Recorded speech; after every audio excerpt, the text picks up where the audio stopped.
നാളെ നമ്മൾ ഓരോരുത്തരും മരണപ്പെട്ട് നമ്മുടെ ജനാസ കൊണ്ടുപോയി ഖബറിന്റെ ഉള്ളിൽ വെക്കുമ്പോൾ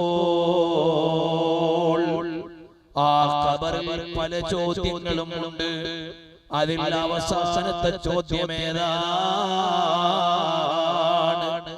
ഹബീബായ സല്ലല്ലാഹു അലൈഹി വസല്ലം തങ്ങളുടെ ചാന്ദ്രിക മുഖം കാണിച്ചുകൊണ്ട് ചോദിക്കും, ഇതാരാണെന്നറിയുമോ? അപ്പോൾ മുനാഫിഖായ മനുഷ്യൻ പറയും, അല്ലെങ്കിൽ ഫാസിഖായ മനുഷ്യൻ പറയും, ഇങ്ങനെ ഒരാളെ കുറിച്ച് ഞാൻ അന്ന് കേട്ടിട്ടുണ്ട്, അവിടെ പറയപ്പെടാറുണ്ടായിരുന്നു. അതേ സമയത്ത് ഉറച്ച വിശ്വാസമുള്ള മുഅ്മിനായ മനുഷ്യൻ പറയും, ഹാദാ റസൂലുള്ളാഹ്, ഇത് ഹബീബായ സല്ലല്ലാഹു അലൈഹി വസല്ലം തങ്ങളാണ്, എന്റെ നേതാവാണ്. അങ്ങനെ ഒരു ശരിയായ മറുപടി പറഞ്ഞു കഴിഞ്ഞാൽ ഖബറിൽ വെച്ച് ഖബറാളിയോട് മെസ്സേജ് നൽകും, നമുക്ക് നൗമത്തിൽ അറൂസ്, മണവാളൻ ഉറങ്ങും പോലെ ഉറങ്ങിക്കോ. മണവാളൻ ഉറങ്ങുമോ?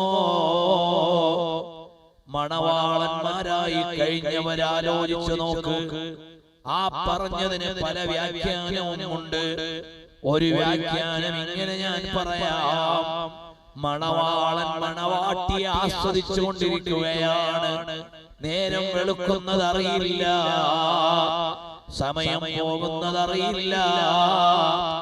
അതുപോലെ ഹബീബായ സല്ലല്ലാഹു അലൈഹി വസല്ലം തങ്ങളെ സ്നേഹിച്ചവർ ഖബറിൽ വെച്ച് ഹബീബ് സല്ലല്ലാഹു അലൈഹി വസല്ലം തങ്ങളെ കാണിക്കപ്പെടുമ്പോ ആ പ്രേമപാത്രമാകുന്ന പ്രണയ കേന്ദ്രത്തെ ആസ്വദിച്ചിങ്ങനെ ഇരിക്കുമ്പോൾ ഖബറിൽ കഴിയുന്ന കാലമറിയില്ല,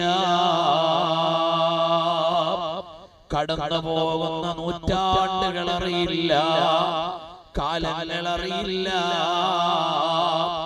നാളെ പുനരുജ്ജീവനം നൽകുമ്പോഴേക്ക് ഒരു അര ദിവസത്തിന്റെ ദൈർഘ്യം പോലും ഒരു മുഹിബ്ബായ മനുഷ്യനെ ഖബറിൽ ഫീൽ ചെയ്യൂല.